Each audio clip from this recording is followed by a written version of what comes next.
5. You name it, I had tapes of, everybody in the Bronx, everybody in Queens, Park Jam. So I was like, I'm in my own little world. Mm-hmm. And he said, you need to do something with these tapes. I said, yeah, all right. It went in my head and went right out. I said, okay. But it stayed in my mind enough. It resonated. I said, yeah, okay. But what I'm thinking, okay, I need to do something. He's right. But what is it that I can do? Mm-hmm. So the thought was there, it planted the seed. The seed was there. So now it's okay. Then I saw Red Alert. Red Alert used to live in Atlanta and outside of in the Atlanta metro area. Mm-hmm. And I used to see him all the time. I used to bump into him all the time.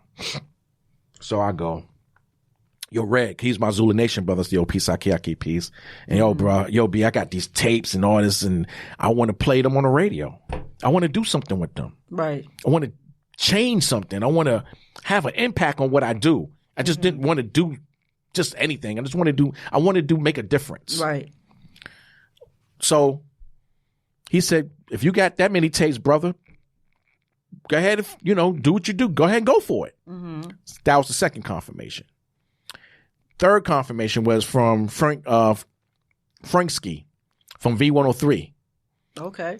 He used to do morning show with Wanda in the morning show on Atlanta radio. Had the highest morning show ratings in the country. Mm-hmm. I had a tape of him when he was a teenager at Harlem World at an amateur contest in 1981. Wow.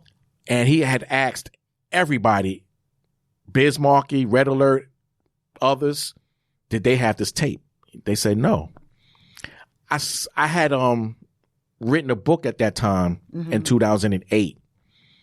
And I self-published with Author House Publishing. Mm-hmm. And what's the name of your book? It's called The Kingdom Hall No More. Okay. It talks about my 16 years experiences growing up as a Jehovah's Witness in Hollis, Queens, New York. Okay, I got to check that out. Y'all check that out. That's right. Check that book out. The Kingdom Hall No More is on Author House Publishing. All right. It was published in September of 2009. Okay, y'all make sure y'all check that out for him. It's on, you can just go on Amazon and Google The Kingdom Hall No More. Okay. So I had called up the radio station and spoke to Franksky and Wanda to encourage ex-Jehovah Witnesses to vote. Right. Because Jehovah Witnesses don't vote, and a lot of the ex-Jehovah Witnesses don't vote because we never voted, so why start now? That's their mindset. So I was encouraging, everyone that used to go to the Kingdom Hall or no longer goes to the Kingdom Hall to vote. Right. And Franksky was like, he was very, he was like, wow, I didn't know that. I didn't know that was foreign language to him and Wanda. He didn't know anything about Jehovah's Witnesses like that. So I said, he offered me to come up to the radio station, the V103, and pass out some books. Okay. So when I went up to V103, I said, yo, I got a tape of you, Frank. You was in a amateur contest. He said, yeah. He got real excited. You got that tape, brother? I said, yeah, I got that tape. All right. He said, I've been looking for that tape for 25 years. And I had it. Wow. And I was the only one that had it. So wow. So I went home. I made a copy of the tape and put it on. I gave him a tape and a CD. Mm-hmm. And he said, and I put it like a gift, like a Christmas gift. Okay. Wrapped it up and, so I gave it to him. He was like, yo, Geechie, thank you. Mm-hmm. Anything that you do, you decide to do, you should do something with these tapes. Mm. So that was the third confirmation of to do what I do with my tapes. We fast forward and I'm in a second marriage now. Okay. And I'm back. I had moved out of Atlanta and then I moved back to Atlanta. Mm. And now I'm in second marriage. I have another home built, and this home is bigger than the first one I had built. Won't he do it? And we're gonna go back. We're gonna go to the point that you said earlier about about being happy. Now I got this 3,700 square foot home. Mm-hmm. I got deers running in the backyard in this home as well. I'm working at AT&T. I'm making $90,000, $100,000 a year. I got a Lexus, top of the line. I'm grilling, I'm making I'm grilling every day in the backyard. I'm grilling and I'm cooking, and I got all the appliances new, and I'm living the life of Raleigh, right? At least I thought I was. Okay. I was going to church. I was bodyguarding the pastor at the church, and I thought I was getting my life together. The American dream. Yeah, the American dream. And all along, I was very unhappy. I was miserable. Wow. Because I saw people live their dreams, and it hurt that I couldn't live mine. Stuck. And I allowed that the doctrine, the Jehovah's Witness doctrine, to make me bitter, make me angry. Wow. And I allowed my mother to win. Because my mother told me I would never be successful in life. Wow. She said, you'll never be successful in life unless you're a Jehovah's Witness. And every time I got on the phone with her, I would lose control of myself. I would lose, and that would have her to always win. Like she had the upper hand. In my life. And I had to find a way to get this out of my system. I had to find a way to free myself from this. See? Because I wasn't happy. Yep. I thought I was happy. This, and this is one thing that about Atlanta that I don't like. Because it's so easy to get a home and get a car and get a job, make good money down there in Atlanta, and have a house built from scratch. That's the American dream, but you're not pursuing what you love to do. Absolutely. So that's what it started, as time went on, I was getting more unhappy and more unhappy. And then it affected my marriage because, my second wife she was like, you're living in the 80s and, give it up. People around me in Atlanta at the church, give it up. You just might as well just get up. You're too old for this. Give it up. Wow. And that made me even more pissed off. I don't blame you. So, okay. Yeah, so now we get to 2015. And I digitized all my tapes to CD and MP3. I copyright Geechie Dan Hip Hop Tape Show. I'm doing my show on Blog Talk Radio, DJ Sean's radio station. And that's when I got the idea of taking it further, taking these tapes, the icons, the legends, these people, these brothers and sisters that's on these tapes. I need to do something to shake up hip hop. I need to do something to make them relevant. I need to do something with these tapes. These tapes can do wonders. Right. So I thought I saw the big picture of what these tapes can do. They didn't see it. Wow. They see it now, but they didn't at that time. This is 2015, 2016. Right.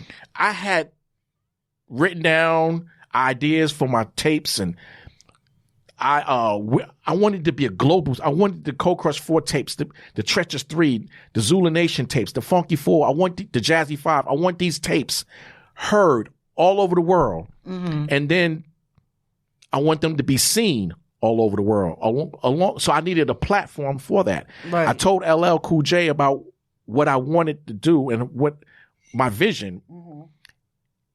He then, about a year after I told him, after I had a conversation with him, about a year and a half, 2 years later, he started Rock the Bells Radio. Wow. So I knew I was onto something.